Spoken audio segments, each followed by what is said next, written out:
With action and suspense out of the Old West comes the most famous hero of them all, Hopalong Cassidy, starring William Boyd.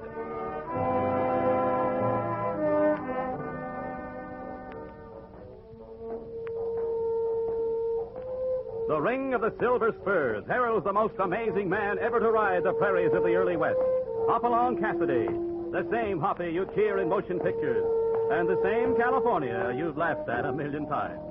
Raw courage and quick shooting have built a legend around this famous hero.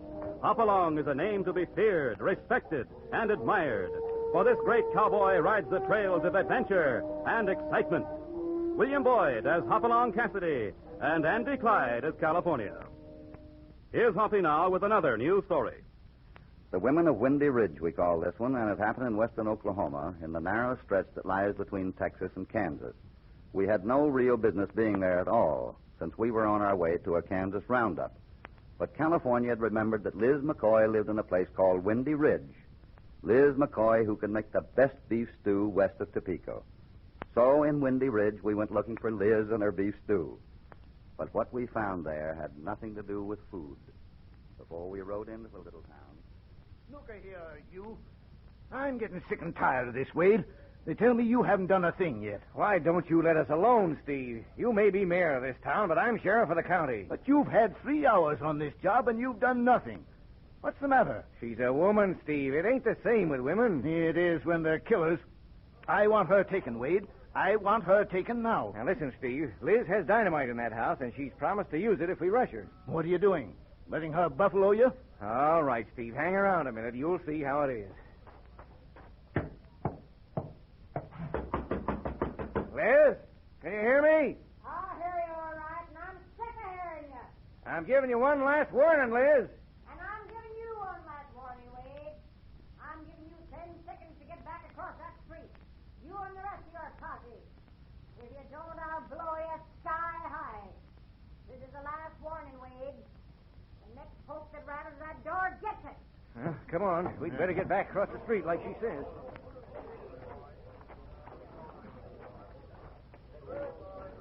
Listen, Wade. Shut up, Steve. That woman isn't fooling. Here, let's get in this doorway. It's getting dark. Maybe after a while she'll fall asleep. Not Liz McCoy. She never sleeps. And just the same, we'll wait. She might even decide to give up. Hey, look, Wade. A couple of waddies stopping in front of Liz's place. I better warn him. Now, wait. Let's see what Liz does about it. They're strangers, so it won't matter. Steve, you've gone crazy. Wait. You let one yap out of you, and I'll wrap this gun around your head. You've gone crazy. You've let this reform fight go to your brain. Hey, look, they're knocking on her door. I'm going to stop You're them. going to do nothing. That woman's a murderess, and this is going to deliver her into our hands. Not if it means getting them fellers killed. Hey, get back from that door! Get back before you get home!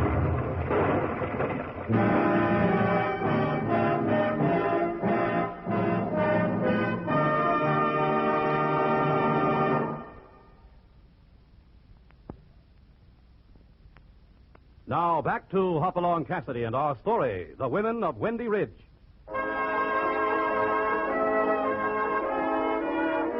With California seeking out Liz McCoy, who makes the best beef stew west of Topeka, Hoppy has come to the town of Windy Ridge, Oklahoma.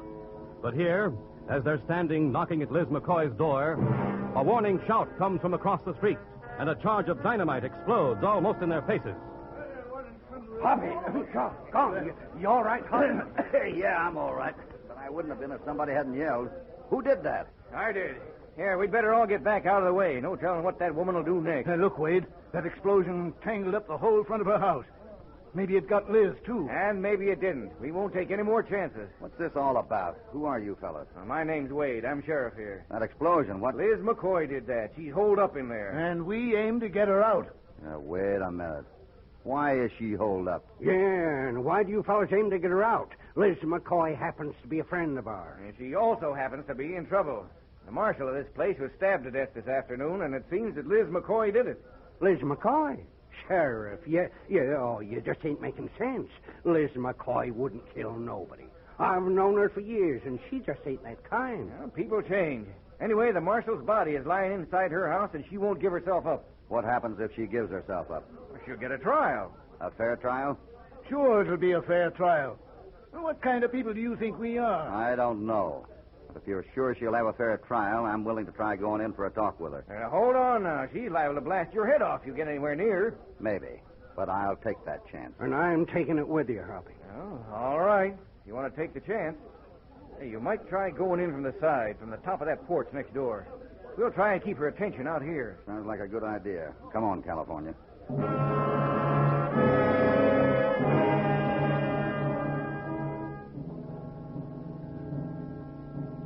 Dark in here.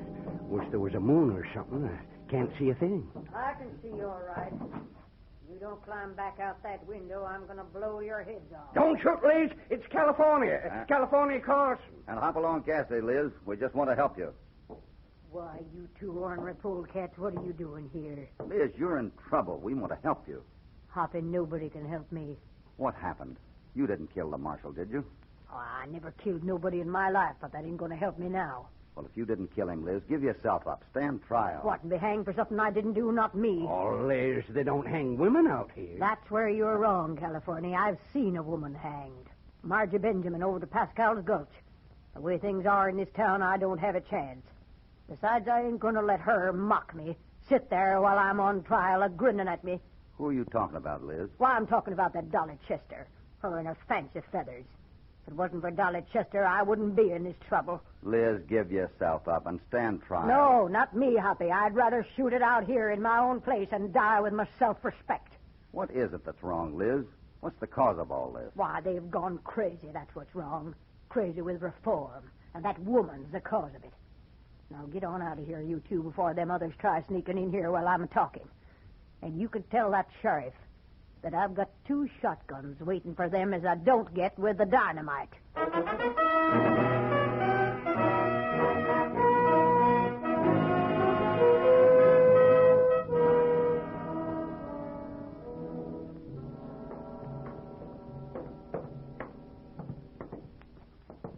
Well, what'd she say? You didn't think she'd get a fair trial. What's behind all this, Sheriff? What was the cause of the marshal being killed? Well, there's a reform movement on in this town, and there's already 3 men dead because of it. Liz McCoy got into trouble because she wouldn't close her gambling place. Gambling place? You mean Liz had been running one? That's right. And when Traynor ordered her to close it, she told him to go soak his head.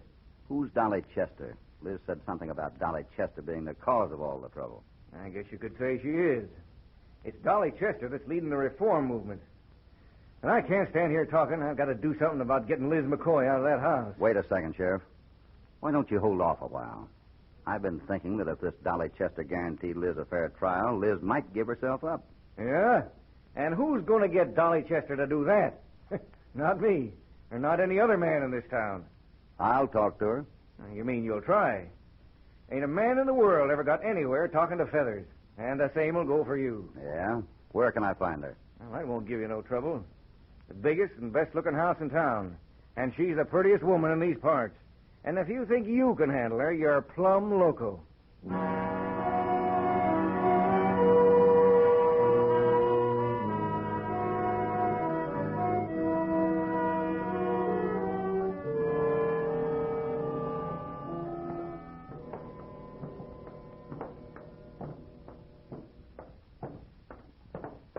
Wait a moment, friend. I'll walk with you.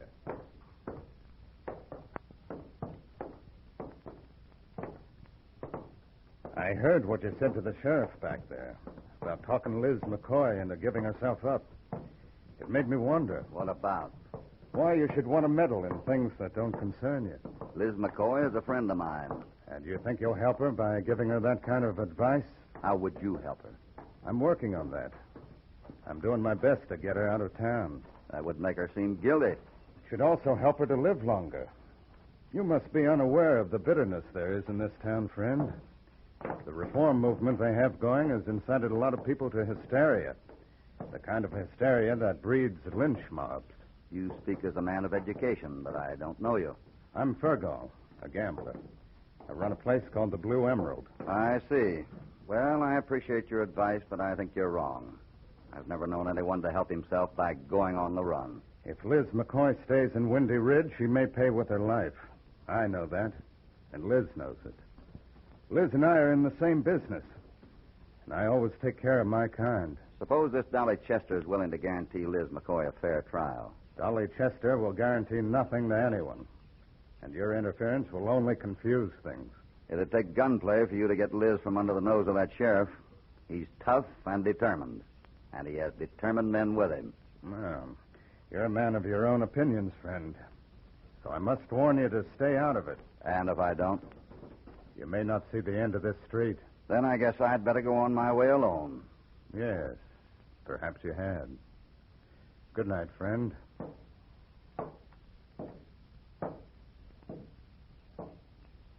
Hey, you there. Sorry, I'm not stopping. You better stop. Why? Aren't you good on moving targets? Stay out of this, whoever you are. I'm telling you to stop.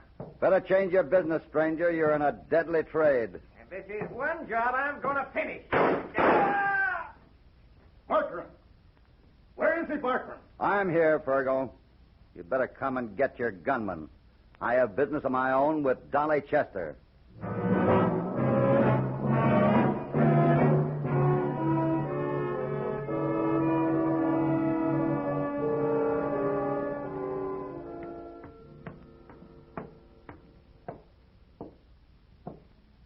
You wanted to see me?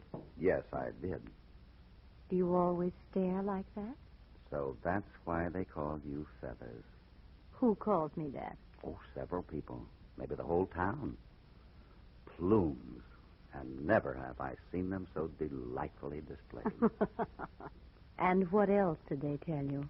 They told me there wasn't a man in the world who could handle you. And I suppose you came here because of that, to satisfy yourself as to whether they're right or wrong. I came here because a friend of mine is in trouble. Who are you? The name is Cassidy, but my friends call me Hoppy. You're a stranger here. Yes, I sort of get around. But I want to talk about Liz McCoy. I'm going to ask you to help her. Help her? How? By assuring her that she'll have a fair trial if she gives herself up. And why should I do that? You're a woman. Yes, I am. Probably more woman than you've ever seen in your life, for all of your getting around. And that's just the reason I won't help Liz McCoy. Because the man she killed today was the man I was going to marry.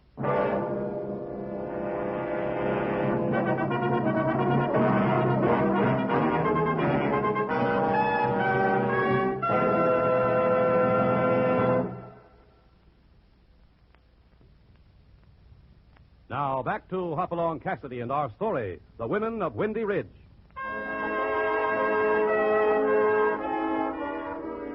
Hoppy has been given a couple of hours in which to save the life of Liz McCoy, an old friend of California's. Liz, barricaded in her home, swears she's innocent of the killing of Brent Traynor and won't give herself up unless she is guaranteed a fair trial by Dolly Chester, leader of the town's reform movement against gaming halls. Hoppy has just made the request to Dolly Chester, and the lady has just slightly refused him. You know what it'll mean, don't you? You were saying no? I suppose it could mean anything. It means that Liz McCoy will blow herself up when the sheriff and his men move in. And maybe she'll blow up one or two of the others with her. I don't see how that concerns me. You know, the more I talk to you, the more I feel that nothing concerns you except those fancy feathers you're wearing. Now you're being impudent. And I suppose that is being disloyal. I suppose nobody even dares to be impudent to the Queen of Windy Ridge. Miss Chester, what you need is a good spanking. Oh? And do you think you're man enough to give it to me? Yes, I think I am. I guess you might be at that. I guess you might. Hoppy, go back to your Liz McCoy. Tell her I guarantee that she'll get a fair trial.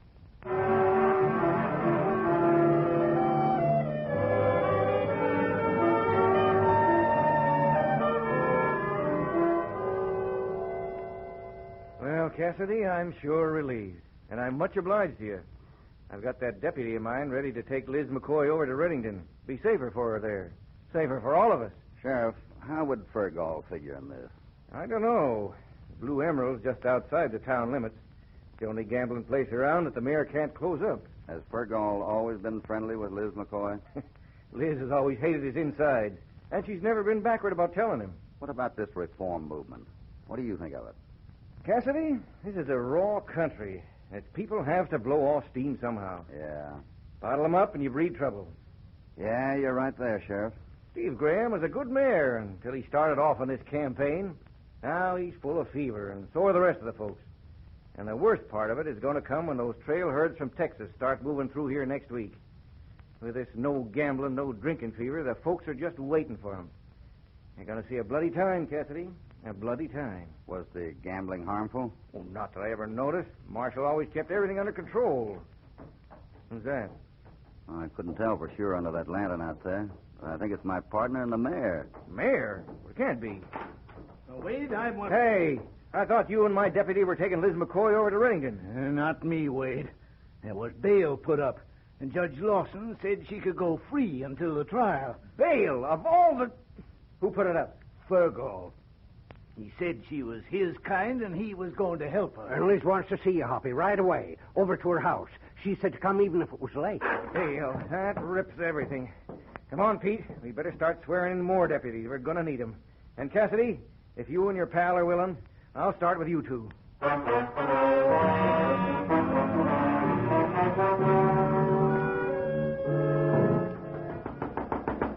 That explosion sure tangled this place up. Seems kind of silly to be knocking on this door. Hold it a second. Why? Didn't you hear that?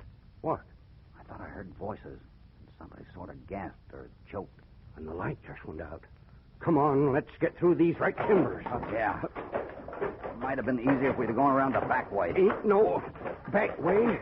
House sets into the side of the hill. Hoppy, there's something wrong here. Wish there was more light. Yeah. Well, at least we're through that stuff. Yeah. This ought to be the front room. What? Doggone it. What's the matter? Went flat in my fool face. Stay quiet a second. Liz? Liz, are you here?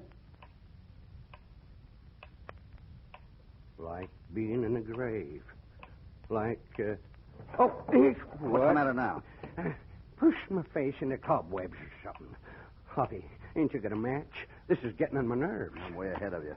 There's a lamp we can light if I can get to it. Uh-oh. Gotta light another match.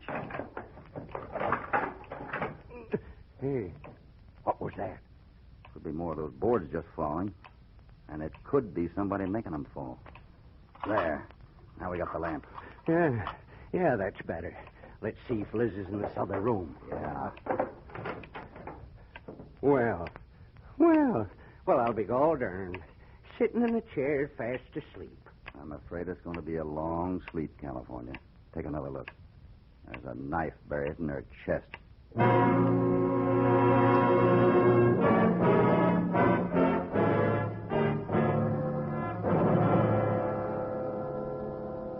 It's suicide, I tell you.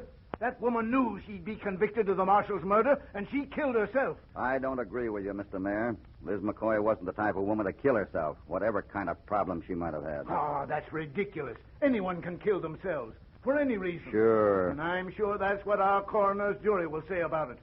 And with this over and done with, we'll finish the business of cleaning up this town. I'd say you've already finished it, and maybe the town as well. What do you mean by that? Steve, I think Mr. Cassidy's right.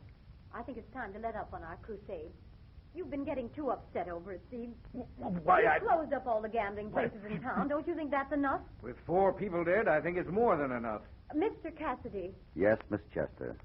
could I talk to you? Mind if I make it a little later? Right now, I'm heading for the county recorder's office.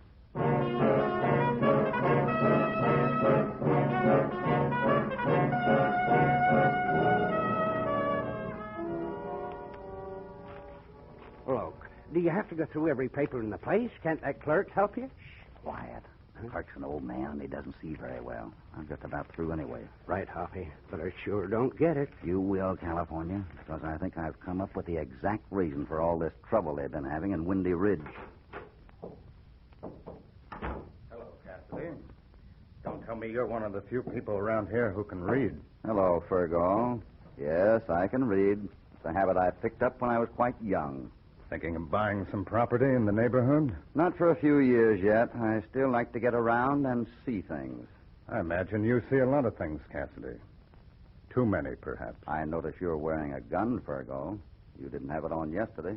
No, I only strap it on when I feel there's the possibility of personal unpleasantness. I see. Of course, I could take it off again if you were willing to leave town. You might think about that, my friend. Yeah. There goes bad medicine, Hoppy. A chunk of ice. And probably chain lightning with a gun. He wears it as though he's used to it. But we can't worry about that. Not now, anyway.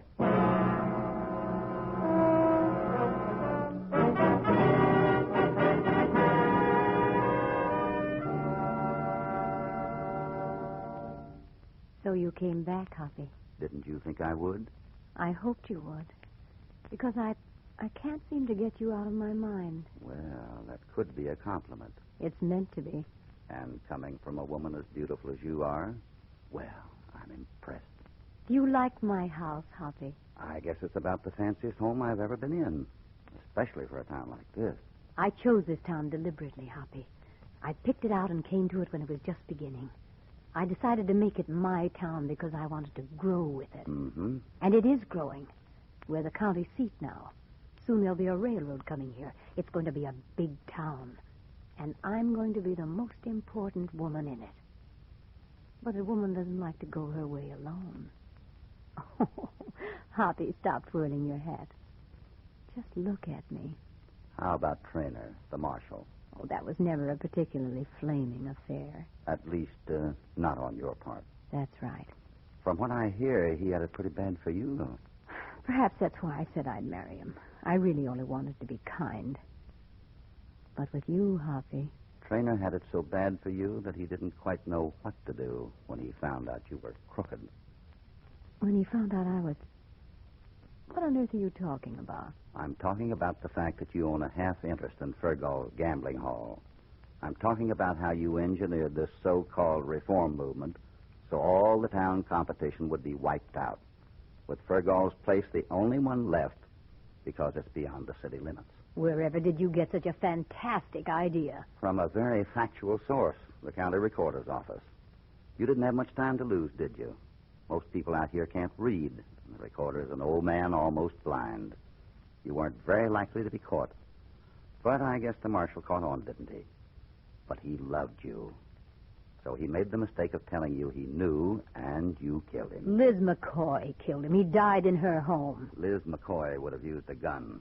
She was that kind. The knife was your touch, Dolly. And you did the same thing to Liz to make it look like a guilty suicide. Hoppy, in a few years it won't matter. But right now, the town wouldn't like it if it knew about this. No. It'd be a shame to have me get in trouble for it, don't you think, Hoppy? Sort of a waste. Well, you're a very beautiful woman. And you have a lot on me. Mm-hmm. Enough to keep me entirely in your control. Entirely. Mm-hmm. How about it, Hoppy? I'll think about it, Dolly. But in the meantime, I'm going to walk you over to the sheriff's office and turn you in for murder. You fool. You insolent fool. Fargo! Here, Dolly. Don't move, Cassidy. Just keep those hands and that hat away from those holsters. Not giving me much of a break, are you, Fergal? I never give anybody a break, Cassidy. It's the way I do business. If this were stud poker, you'd be high man. But high card showing isn't always the best, is it? It is this time, Cassidy. Because you don't even get a chance to draw.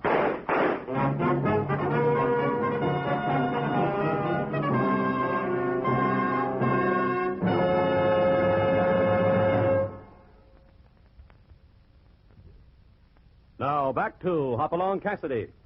Take it easy, Hoppy. This leg's going to lay you up for a while. How about Dolly Chester? We got her, Cassidy. And you know something? She's already squawking about getting a fair trial.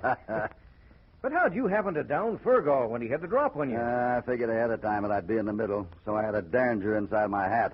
But it almost wasn't big enough. Well, you did a great job, Cassidy. The town already has its sense back.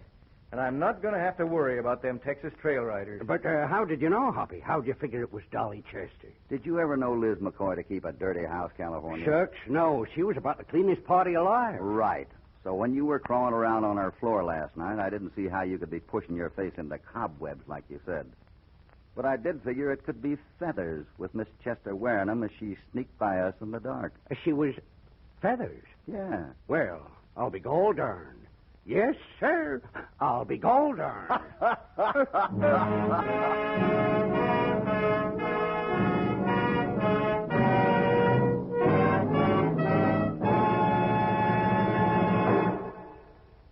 And that brings to a close the story of The Women of Windy Ridge. In Hoppy's next story, there is plenty of adventure and excitement, and it carries the unusual title, Right Rope, Wrong Neck.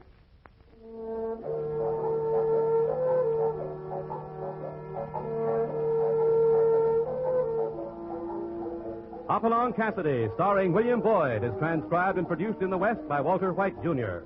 The Women of Windy Ridge was written by Buckley Angel, with original music under the personal direction of Albert Glasser. All stories are based upon the characters created by Clarence E. Mulford. This is a Commodore production.